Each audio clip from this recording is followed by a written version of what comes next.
Hey everybody, welcome to Life with Lisa A. This is my cooking channel, so welcome.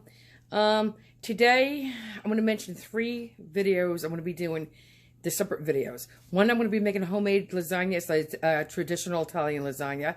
Then in another video, I'm going to be making a grill quick.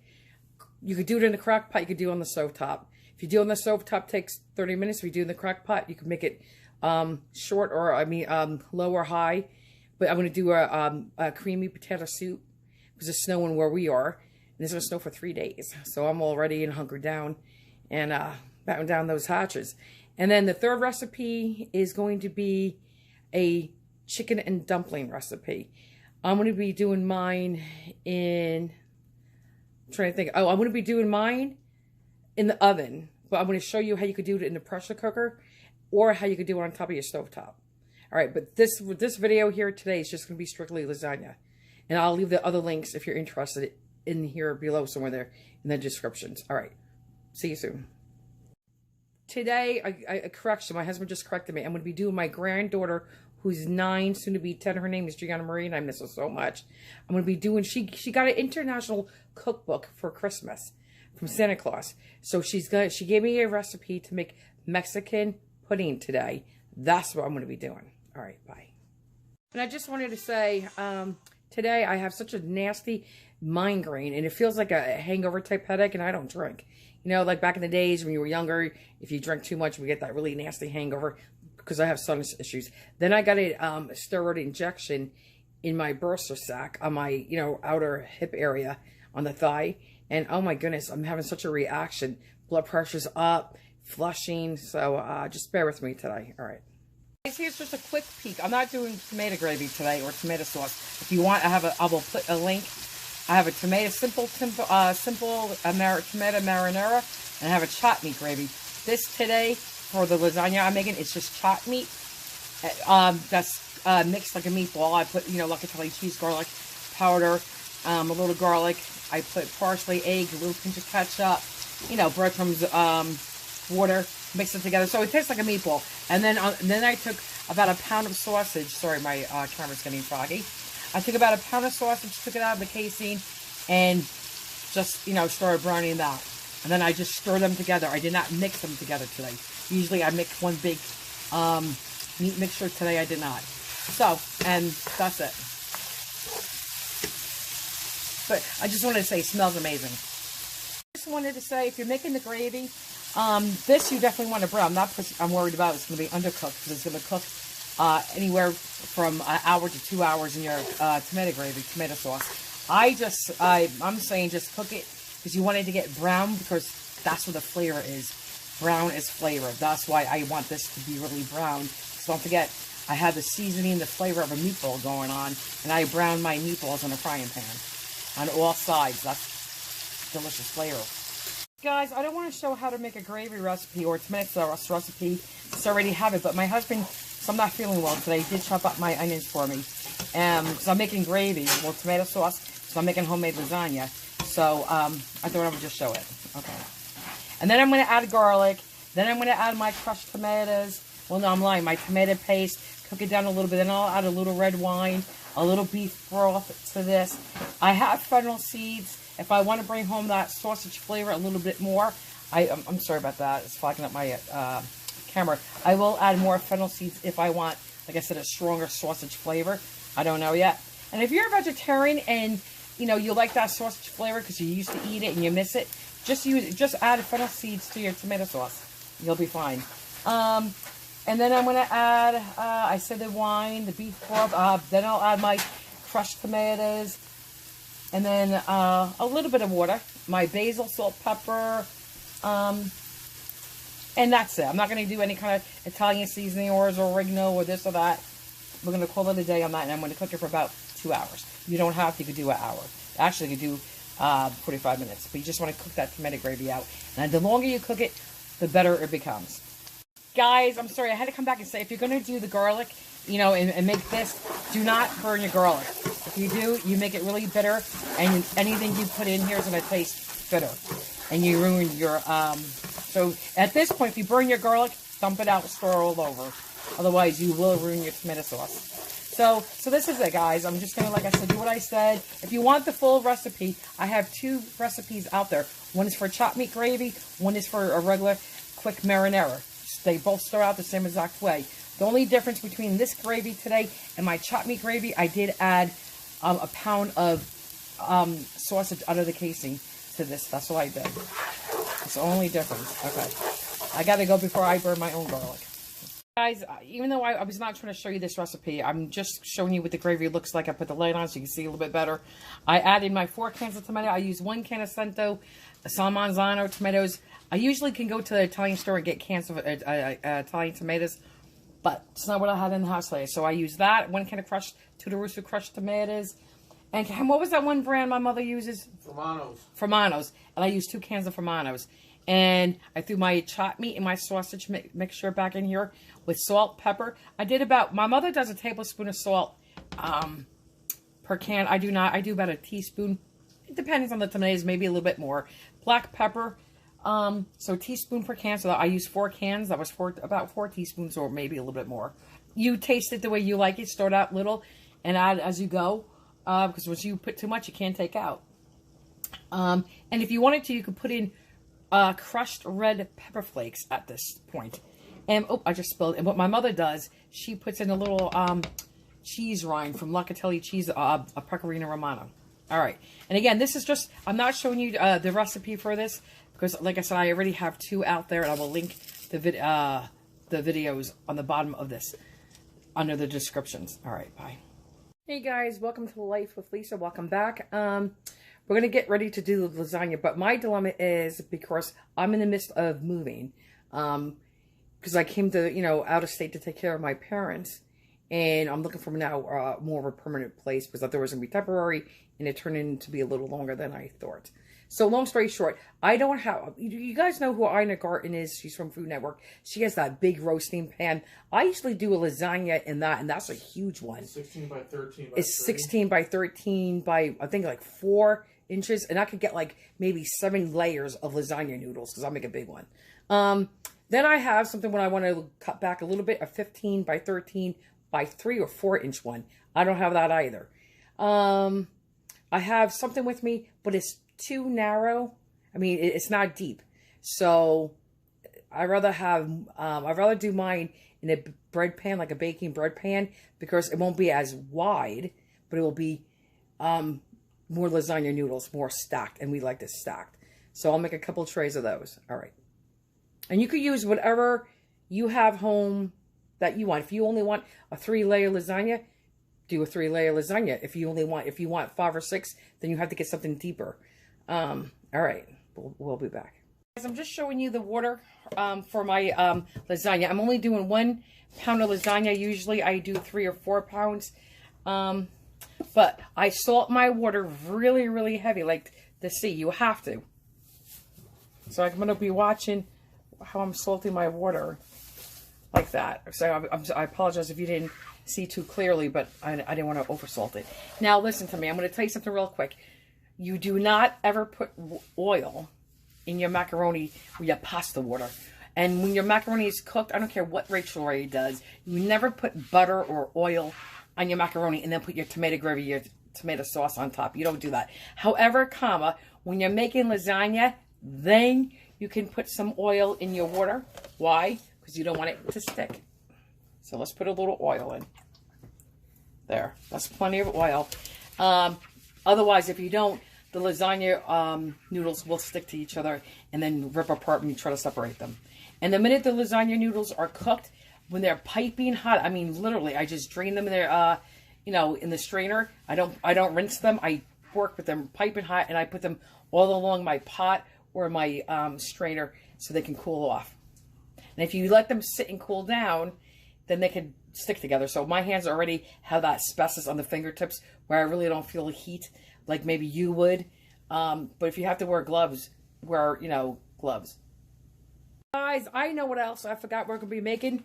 Biscottis, homemade biscottis. Biscottis, it just means twice baked. Because you're going to cook them. You're going to make your dough. You're going to divide it in half like a rectangle. Bake it in the oven halfway. Take it out. And that's when you're going to cut your biscottis on that angle on the bias, and then put them back in the oven for like another 20 minutes or so to cook. And there's so many flavors we could do. I'm just making almond, but Ken, I'm recording.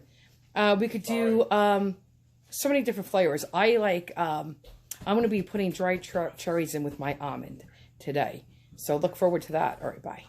Okay, guys, we're ready to assemble the ragout filling for the lasagna. I use Palio. If I'm at the Italian store, I will get the Italian like ragout. I can't pronounce that. Pronounce that for me, please. Impastata. Say it again. Impastata. Impastata. You heard my husband. That's a tricky one. That's how I make my cannoli filling. Why? It's drier. It doesn't have. It's a commercial brand. It's not something you could get at the grocery store. It doesn't have all this liquid in it. But I love Palio because I like the flavor of this. This brand here makes their own ragout. I don't like it. It's too sweet. Very sweet. Very, very sweet. So anyway, you use what you like. I want 3 pounds. I don't think, guys, you're going to want 3 pounds when you do your 1 pound lasagna. You could get away with 1 pound of ragout. Maybe 1.5 pounds. But I like mine to have a lot of ragout. So I think, you know what, you could definitely get away with that. If this is 1 pound, but then no, I think you would want at least this size container. 2 pound size container. Okay, let me get this out.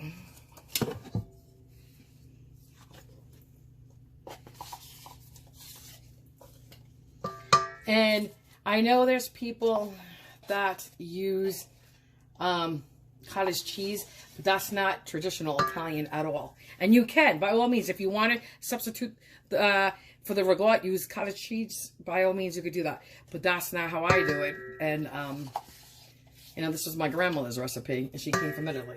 So, that's that. I'm going to, now listen, my daughter grades a little fresh garlic in here. I'm not today. But I am going to add a little homemade tomato sauce, tomato gravy in there, which does have garlic in there. So, I always do this part. It's like adding ketchup as my secret ingredient. And again, I think my grandmother or great-grandmother started using ketchup as a secret ingredient when they didn't have tomato paste. Because a tomato is a tomato, right? Same thing. Okay, excuse the arm. I'm going to put some salt. Let me put the light on for you guys. Hold on. Some salt.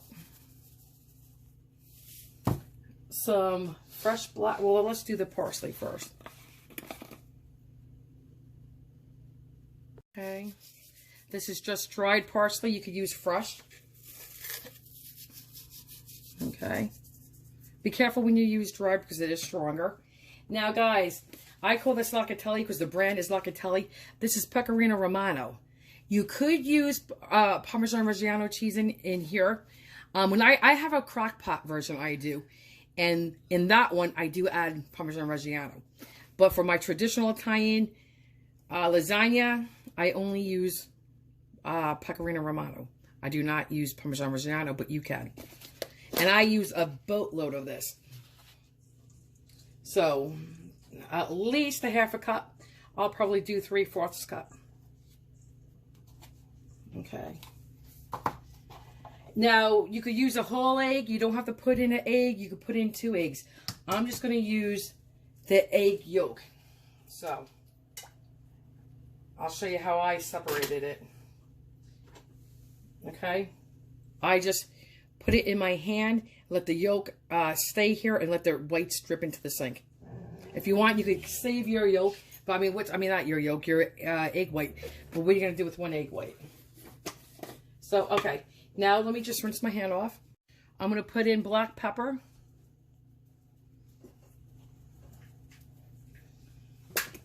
I'm going to first stir this with a spoon, but then I'm going to go in with the beaters. Okay. Now, guys, even though I have a raw egg yolk in there, I will taste this. I'm not afraid of salmonella or egg yolk. These are fresh eggs. I'm not worried about it. So let me just beat this real quick, just like this. For about maybe 2 minutes. I'm on medium-high. And guys, when you add eggs, besides being a binder, But it will also, when you're cooking with some liquids, like if you do a lasagna with spinach, it will help suck up that liquid from the spinach. This tasted good. I tasted it. I just don't know if I want to add a little bit more gravy, just for the heck of it. So this is it. And it has such a nice, strong locatelli cheese flavor. Oh, Pecorino Romano. And when I beat it, guys, and you add the yolks of the egg, it makes this filling creamier and lighter. And when I make stuffed shells, or if I do homemade raviolis, this will taste like a pillow in your mouth. They will be so soft and light and airy, meaning the filling. I promise you, it's just delicious. Okay, so that's it. Now this is the filling, and then I'll show you how we assemble it. Guys, the minute I strain my water, when this is piping hot with all the steam coming out, like I said, I take it and I separate it and I put it on the side of the pot. Whatever I have, I have some hanging on the strainer too, but I just hang it on the side so they don't stick together. And this box, this was Ronzoni I used, lasagna noodles. The box said cook for 10 minutes. I cooked it for 5. Only because you don't want to cook it completely, because you're going to cook them in the oven and you'll make them, you know, soggy, if you will. So you definitely want to shorten your cooking time when you make homemade lasagna. All right, so I just wanted to show you that because that was important. So, all right, let me get the pans ready. Oops, sorry. Guys, 2 things. If you use something like this, or you could get the disposable throwaway loaf pans, you can assemble this, right? The whole lasagna, wrap it up really well, and stick it in your freezer. And then when you want, you can take it out and then cook it in the oven when you're ready to use it. So I guess you could freeze it too once it's been cooked, but what I do is I'll assemble it, get it ready, and then stick it in the freezer. You can either take it out, let it get room temperature, or you can stick it in frozen and just increase the cooking time and lower the temperature a little bit. Okay, so now these noodles, right, won't fit in here because I don't want them to go up the side like this. So what I will do is I have 4 stacked, so I'm just going to show you, like, really the 1 layer. I'm going to measure it in here the way I want it, and then take scissors. These are just kitchen shears, and then just snip it. I'm going to go a little longer just so I don't cut too much off. All right, then that's perfect. Okay, this is what we do next, and I'll show you. Okay, guys, let me put the light back on. Well, let me just show you. We're going to take some gravy. I made homemade gravy. There's some little chunks of tomatoes in here because I use San Marzano whole tomatoes, and I squeezed them by hand. Okay, I did not use a blender. So you gotta sauce up your bottom of your lasagna pan. Put the light on for you and move this. Okay. Okay, well, just like that. I wanna make sure, let me let you look in. Okay. Now I'm just gonna put a little bit, when I say locatelli cheese, I mean Pecorino Romano. Just a little locatelli cheese, just like that. Then the noodles we cut, right? We're going to put them in. This is going to fit 2. Okay? But this is going to be thicker. I'm going to give 1 to my father and my mother and put 1 in the freezer for Ken and I. But this is it. So now, guys, I'm going to use a spatula or this spoon. But you could use, listen, if you wash your hands thoroughly, God gave you clean fingers for a reason. You could use your fingers to squish, you know, smear it in. And you use as much or a little of this as you want. This is, oh, you know what I sometimes do? I sometimes throw mozzarella in here. Don't need to, but, you know, sometimes I do. But we're going to put mozzarella definitely on top of this. Okay, so now, let me get something smaller. Okay, so now we're just squish it around. And again, you put as much of the ragout filling as you want. Get it everywhere. Okay. Now I'm going to get the mozzarella.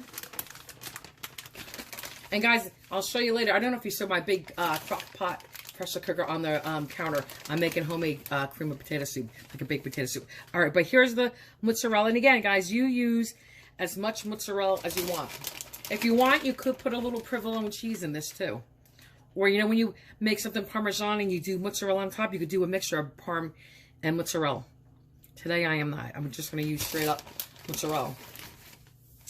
I usually shred my own mozzarella, but today I'm not, because this has that little bit of that waxy powder feel to it, but I normally shred my own. But you can use this too, because I always use this as well. I do both. Okay, I like my mozzarella, to have a lot of mozzarella. So here we go with that.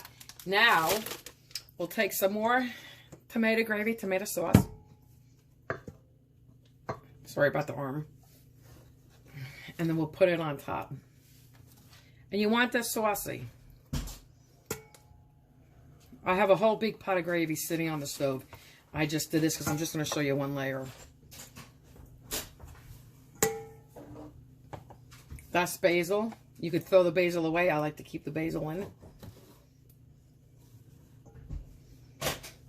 Okay.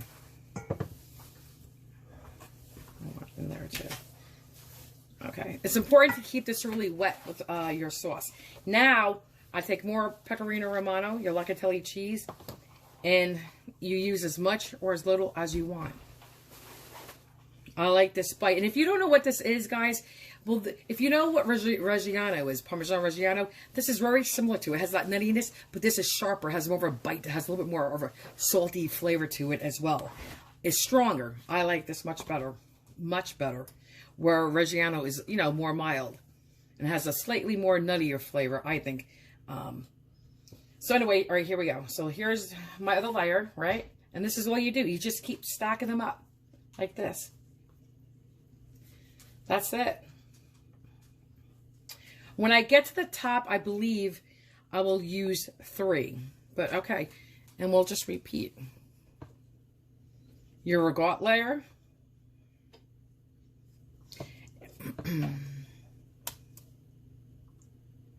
Again, you use as much or as little as you want.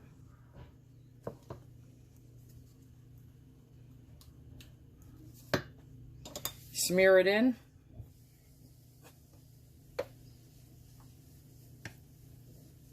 And this is your true blue, authentic Italian lasagna. There's different ways you could switch it around and make different lasagnas, including a bechamel sauce, which is your white sauce. You could do a veggie lasagna. You could do one with spinach. There's different ways to do this, but this is your traditional lasagna. Okay. More mozzarella.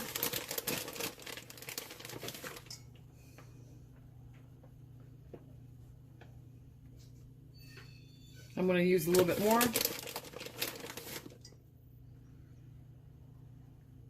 That's good. Your gravy comes on next. Use a decent amount of tomato sauce.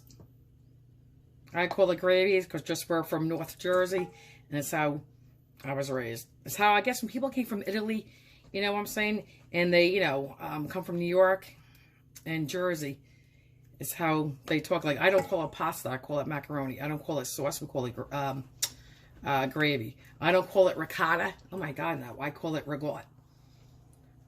Okay. I don't call it, I don't even know how people call it mozzarella. It's mozzarella. Oh, the locatelli cheese.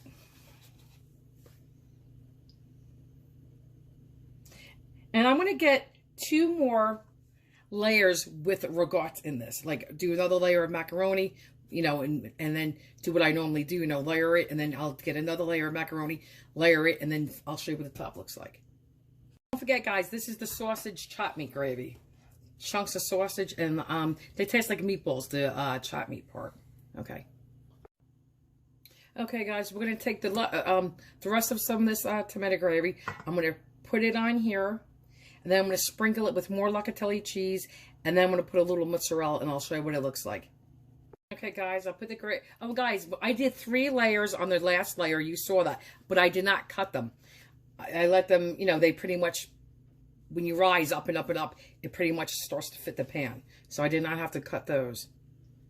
So this is just the locatelli cheese. And if you want, guys, you could just put this in the oven like this. You don't have to put mozzarella on, but normally you would. But you could just leave it like that. And I'm going to do some mozzarella. And then I'm going to clean up the pan, put it on my cookie sheet for sure, because I know this is going to seep out for sure. I'm going to cook it at 375 for about 45 minutes. If the cheese starts to burn, you can put a foil on it. So, at least 45 minutes. And you can look at it. Your oven may be different. Yours could be done in 35 minutes, 40 minutes. But this is all I'm going to do. So pretty much this is done. I'm going to clean up, like I said, the sides, clean it all up, and bake it. And I'll show you what it looks like when we're done. Guys, I'm going to put the lid on. Here is your finished lasagna. The cheese got all nice and bubbly. You can see that. And if you don't want... Now, listen, I like my cheese like this. So we all do. Okay, we like it to have that little slight brown. You don't have to. You could stop yours about... well, check it. I looked at mine. I wanted it to go a little bit longer. We like ours like this. But here it is. I'm going to let it set now. I'm going to give it at least a half hour. It has to settle. Then I will cut into it. Yum. It smells honestly really good. Yummy. I just want to emphasize, remember, if you want to cook this, if you want to make this in advance and stick in your freezer, you do everything we did up to cooking it. So you assemble it, wrap it up with cellophane, saran wrap, foil, and then stick it in your freezer. Okay. Guys, and here is the lasagna sliced. Okay. Now, we rushed this. Okay, because I know when I said I was going to let it set and harden up. We did, but not as long as you normally do. Yeah, give me the garlic bread. That's fine. Thanks. And we have a little bit of a side salad, too, in garlic bread. But I'll tell you what, it is delicious. My husband already, he was hungry. He didn't want to wait. So we dipped into it early. Look how magic. We got 2 slices of garlic bread now on that plate. So anyway, you can see it. And it always, trust me, it always, but you know what? I like lasagna the next day. For some reason, doesn't lasagna, no matter what, always taste better the next day? It really firms up in the refrigerator and just gets those flavors just meld even more. It's just awesome the next day. But this is delicious tonight. And I will take a bite for you. And my God, honestly, my mouth is starting to water. I don't know how good this is. And if you, like I said, if you wanted to, you could put provolone cheese on there too. All right, let me just get a bite in. Hey guys, ready? Here we go. Oh my God. What can I say? Guys, it is so good. Why wouldn't it be? And I'm not bragging on myself because it's my grandmother's recipe. But why wouldn't it be good? It is delicious. There are no words. It's to die for. Try it. You will not be disappointed, I promise you. If you like true blue Italian food, and you like the traditional true blue Italian food, you will love this recipe. Mmm.